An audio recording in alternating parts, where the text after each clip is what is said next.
Welcome, everybody. Thanks for coming. Very excited to be here. I think we're going to kick off with, we want to start with the video, right? In just a second. I'm going to talk a little bit about Tractor and then we'll roll the video. And then we're going to do the video. Yeah. Okay, great. So keep you entertained. We're going to start with our first question for those that are here to learn.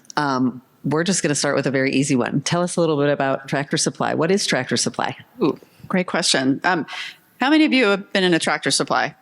Oh, good. That's so easy then. All right, awesome. I love that. Okay, end question. So if you don't know us, which I did not, candidly, before I was recruited for this position, I'd never been into a Tractor Supply store. I'd heard of the brand, but I had no clue. I thought Tractor Supply sounds like they sell tractors. We technically do not. As far as I know, we may have one online, and that's about it. But that's the number one question that we often get. We are the largest national retailer for all things rural lifestyle. Some folks like to think about it as all the things for your land, your garden, your lawns, your pets, and your animals. So a lot of it needs-based essentials kinds of products as well. But we, fun fact, sell more bulk bird seed than any other retailer in the country. One of our number one SKUs is propane. So there you go. But we basically service all things life out here is what we call it. But we're also growing in a big way in terms of not only our rural footprint, but also our ex-urban. And we're starting to get into slightly more urban markets as well, just slightly. Okay. Interesting. So can you give us a sense, what's the retail footprint? How many physical stores? Yeah. So we have now 2,300 stores, every state except for Alaska. And we have 50,000 team members as well. And again, most of the markets that we're in are going to be more of your core rural markets.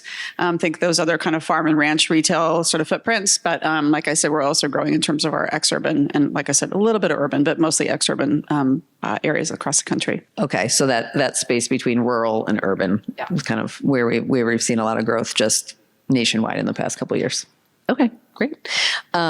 Okay, so why don't we talk a little bit about, tell us a little bit before we kind of roll the video about the Tractor Supply brand. Like what does the Tractor Supply, what does Tractor Supply stand for?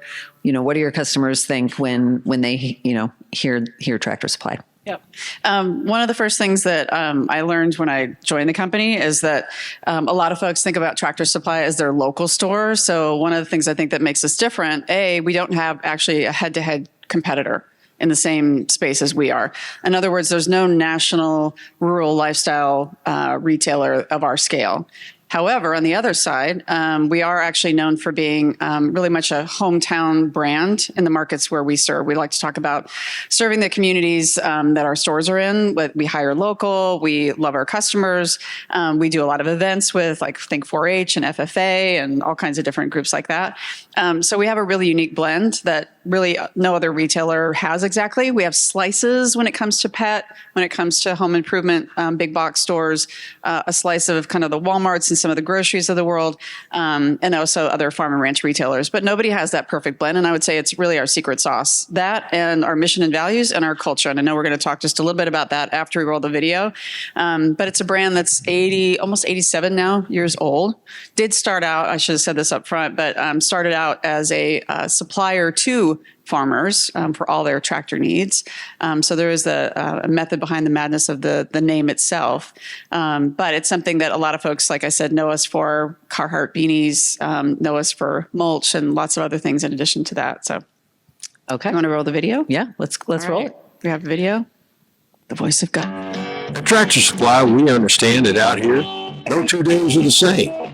Some days start early, others end a little late. Some days you're taking things a step at a time. Others, you're just stepping away from it all. Some days you're caring for your property, others your family.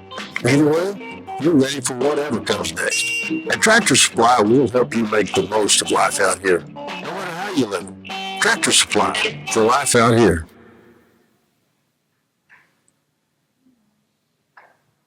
I should have one more. Out here, you'll find a community of hardworking creators with loyal followers, along with proud moments worth sharing. Farm to table, well, that's just supper. And whether it's a raised garden bed, acres of land, or something for your animals, we've got all the supplies. And are happy to share a little know-how. Welcome into Tractor Supply, into life out here? So those are our two most recent spots. I love that we followed the brands that we're talking about not doing so much maybe at the upper funnel. We don't do much either, to be super candid. I would say a lot more in the consideration building and a lot of lower funnel work that we do. But one of my favorite things about this brand, and I know we're kind of jumping around just slightly, in addition to just this unique set of customers that we have, are our team members, the folks that work in our stores, the vast majority of which were customers at one point. They live the lifestyle. They love it. They are our advocates day in and day out. When I started, I asked the question, like, what's the most unique and interesting thing about this brand?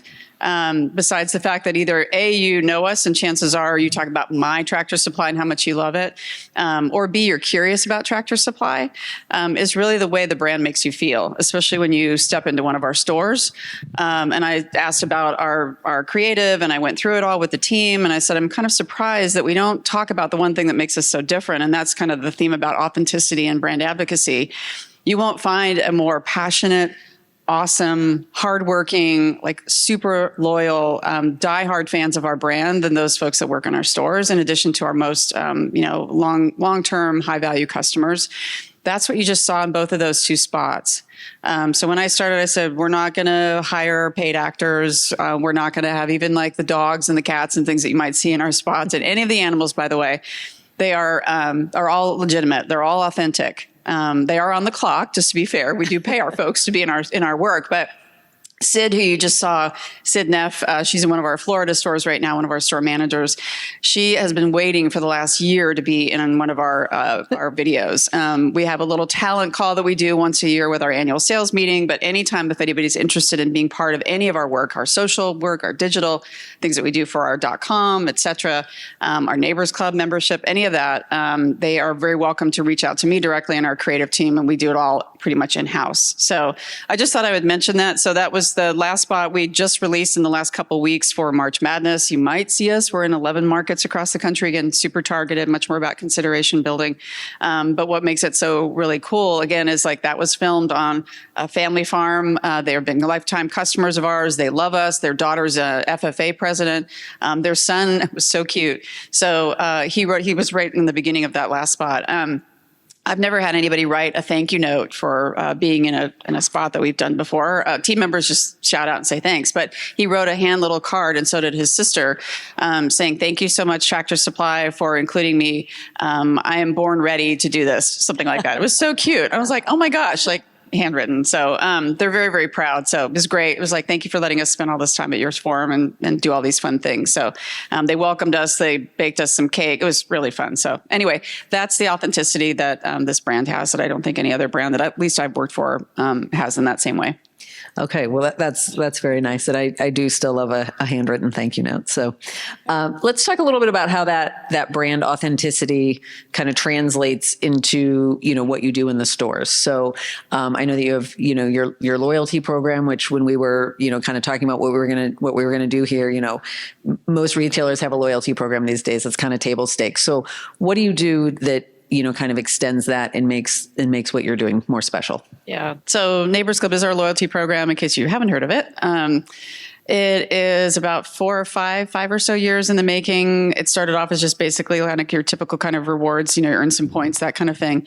To now you earn basically up to about 3 or 4 times what you spend in terms of points, depending on what loyalty tier you are, and that's all based on what you spend. But you also get things like free shipping a couple times a quarter. You get a free trailer renter, things like that. So very much in the spirit of life out here. We have now 38 plus million members, and a huge part of that are active, actually, customers.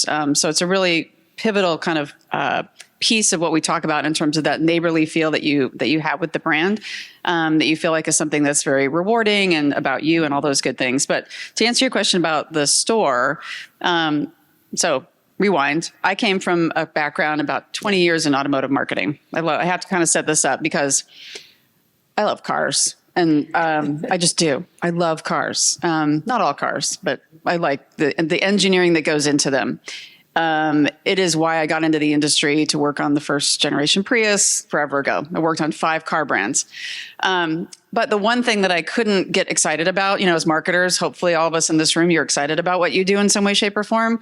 I could tell you all the great things about Volkswagen, about Toyota, about Lexus, about Mitsubishi, about Kia and their products. Awesome to drive 0 to 60 in like nothing. My car, by the way, which is an EV, like there's no lag time. I adore my vehicle. But do I send you to a dealer or to a retailer to experience the best of the brand? No. I mean, I used to ask, like, how many of you bought a car in the last few years? Yes. Okay. How many of you love the experience? Yeah.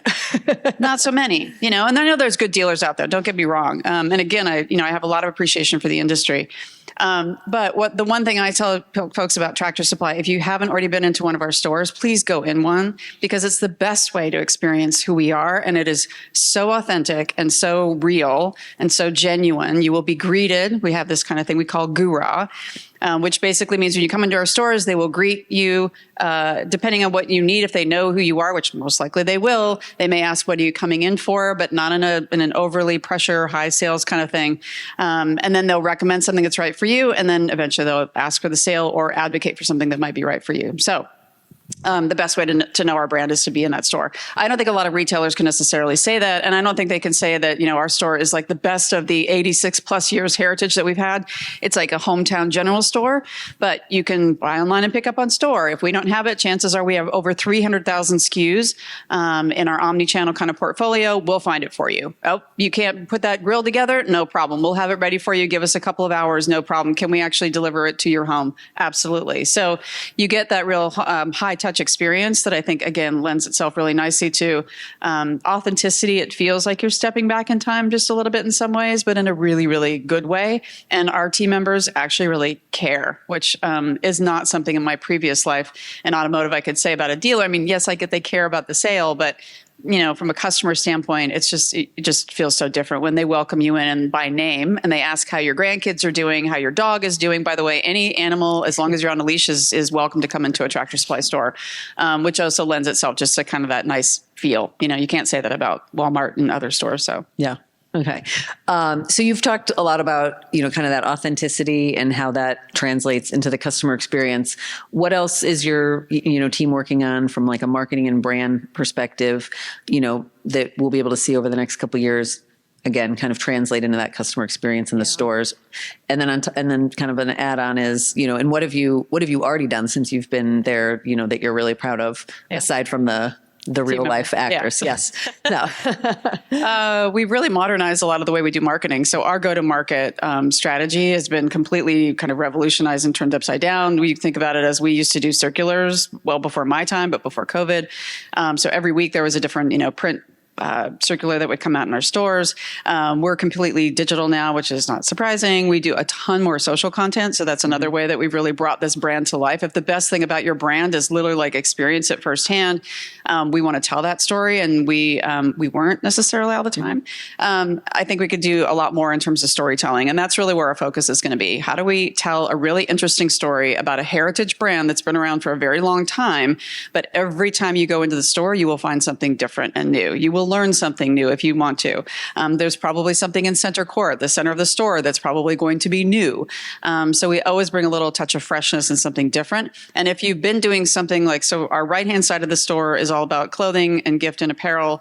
Then we've got pet, and then we've got equine, livestock, and poultry in the back. And then we've got truck tool, hardware, plumbing, and lawn and garden on the other side. A lot of times it's so interesting. When I walk stores with our merchants, they'll talk about how it's so easy for a customer to walk one side of the store, like the right-hand side of the store, right? Who hasn't heard of Carhartt? Yes, great. Aria, et cetera, right? Great. Easy, or have a dog or a cat. But the other side of the store, what I get is, well, my core customer, they know this side, but they don't know that we have things. I was the victim to that too, not victim, but I was guilty of that myself. I had to fix my gate. Long story short, but basically it's an old wooden gate. I'm super stubborn. I don't want to replace it. It's still fine, but it needed new caster wheels. I didn't know we sold caster wheels. Shame on me. I've spent a lot of time in stores and I just completely miss that section because I just don't go there all the time. We sell bulk hardware. So if you want one little, piece of something, you can buy just one piece of something. So we have a massive opportunity to be able to tell our story better when it comes to the entire store. That's great. We've got great loyalty, 90% retention rate with our best customers who come in up to 52 times a year, which is pretty incredible. When you ask them, do they know every single thing we sell in the store, at least every aisle? Chances are they don't. So our marketing team has a great opportunity to be able to tell our broader story to a lot of new folks, but also just remind people like we've got a treasure trove of all kinds of good things in our stores that we still need to remind those, what we call our big barn and our hobby farm and ranch customer, our core customer. We need to do better at telling them everything that's in the store right now because we've got a lot of great stuff. Sure.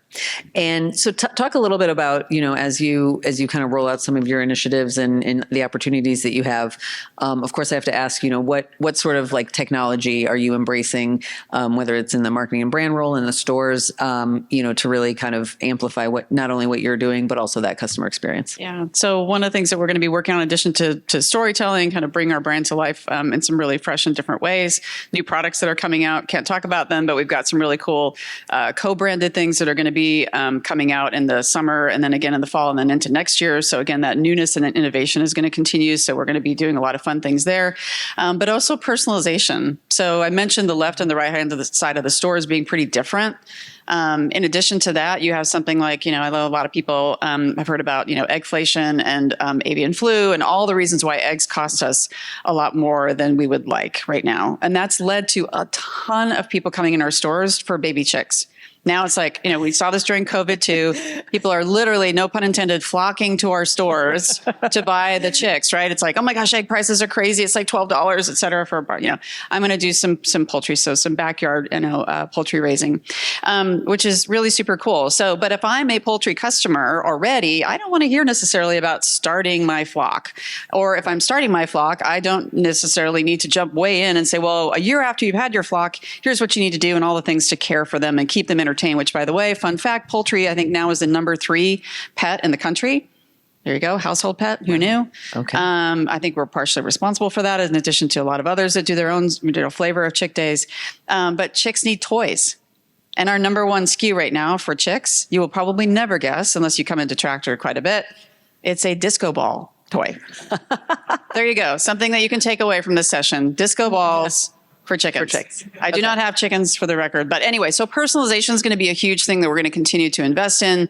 We're rolling out our CDP. We've started to do some churn models and some other things like that. So we can talk to these customers differently depending on where they are in the stages of some of these things. And we can talk to them more specifically about the things that they've just bought to make them feel like they would in a store, which is, yes. Oh, I know you just bought this. Tell me, Kimberly, about your experience and what else can we do to help you to make sure that you care for these, tiny little chicks now that you're going home and your kids are like, please, please, please. And now what? It's like, what do I do with them? Yeah. So there's a lot of the personalization that we're going to be investing in, like I said, in terms of that and then modeling that we're doing. So, okay. This Hey Guru. You're ringing a bell now because when the Microsoft team did some store tours, and some were coming from very urban locations, the big takeaway when they came back was they are selling baby chicks. And we're on schedule to sell about 11 million birds, 11 million little baby chicks. Okay. So, anyway, if you try to go to one, you may not get them because they're literally running out in 1 year. within hours. In 1 year. About That's 1 the year, annual. yeah. Okay. Yeah, about that. Okay. Anyway, Wow.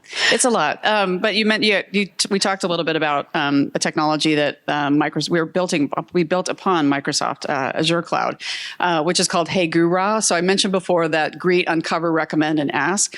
Now we have this tool for our team members, and you can imagine with a store experience that you want it to be its best and it's awesome unto itself. Technology needs to complement it, not interfere with that.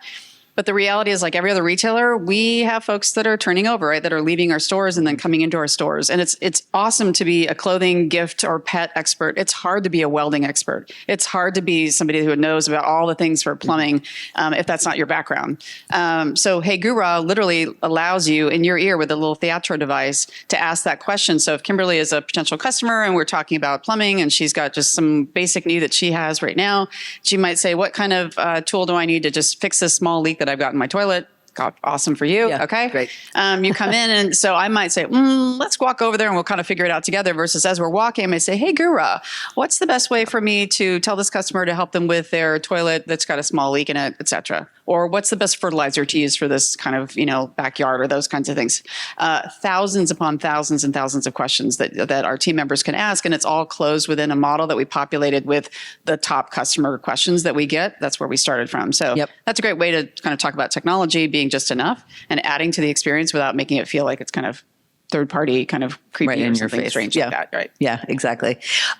So as we kind of wrap up here before Q&A, did want to go back a little bit because, as you said, you have had an interesting career journey, starting out in automotive. So can you tell us a little bit about, we know you love cars now, so I assume that's why you went there. Yes. And Kind of. Actually, it was to save the planet.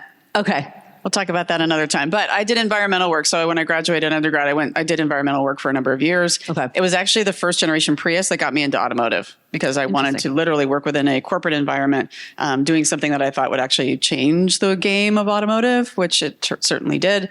So most of my time in automotive with the 5 brands that I worked on was either launching hybrids, plug-in hybrids, hydrogen vehicles, and then EVs when I left Volkswagen most recently. So that was kind of the through line. Okay. And then you mentioned, that you were recruited into Tractor Supply.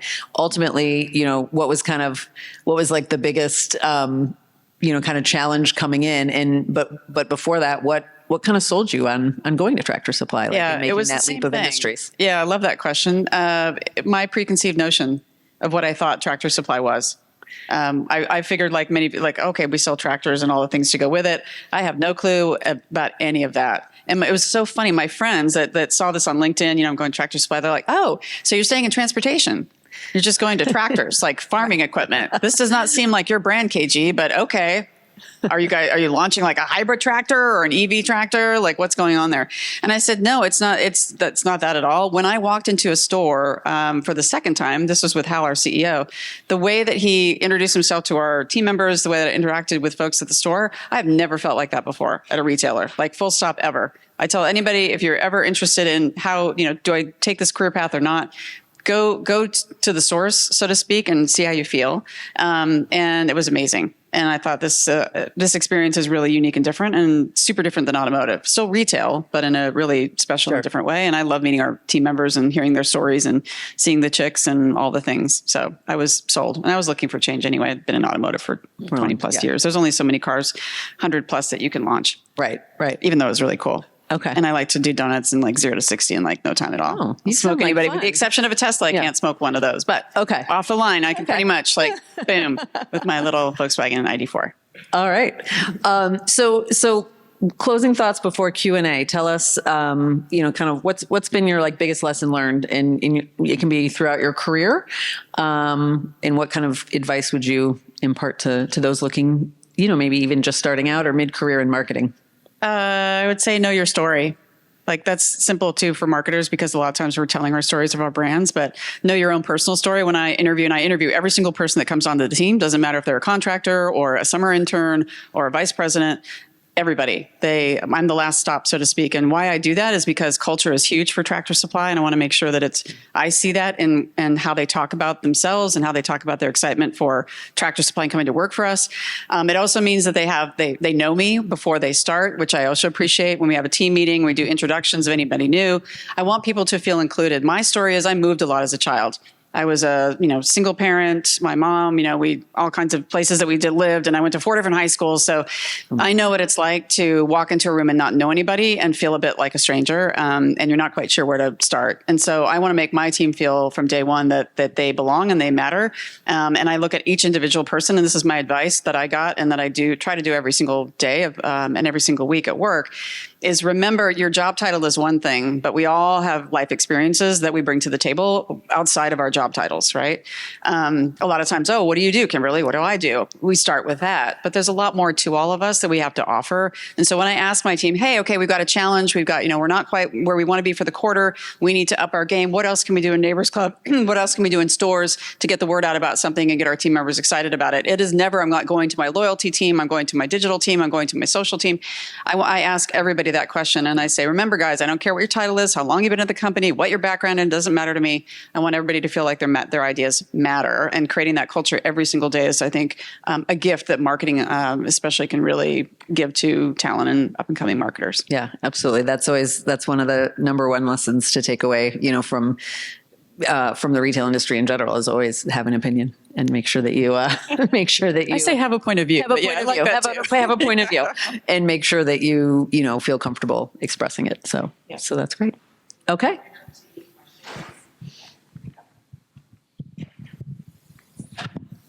So thank you so much. As the proud owner of an '08 Prius with 326,000 miles on it. What? Yeah. My 2012, I just am out to 118,000. The one I've got in LA, it's a plug-in version. Yeah. So good for you. So Nice. I didn't buy it with zero, so that they're not all mine. But I'm curious, how do you bring your mission to save the world into your livelihood at TSC? Oh, that's a really good question. I think because of the nature of who we serve and the lifestyle that we serve, I think now my passion is really how do we get more people to enjoy life out here? You don't have to have a ton of land. You don't have to have a lot of animals. You don't have to be a hobby farmer, rancher, any of that. That was, again, my preconceived notion of who our core, a lot of our core customers. However, we have a lot of everyone come into our stores.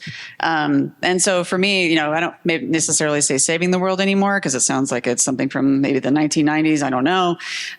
But, can we do our part every single day to make the world just a tiny, tiny bit better, be a little kinder to each other, take a breath, take care of yourself, which is what our teams, I think, need more of. Doing more with less was, I think, something we talked about in the last panel.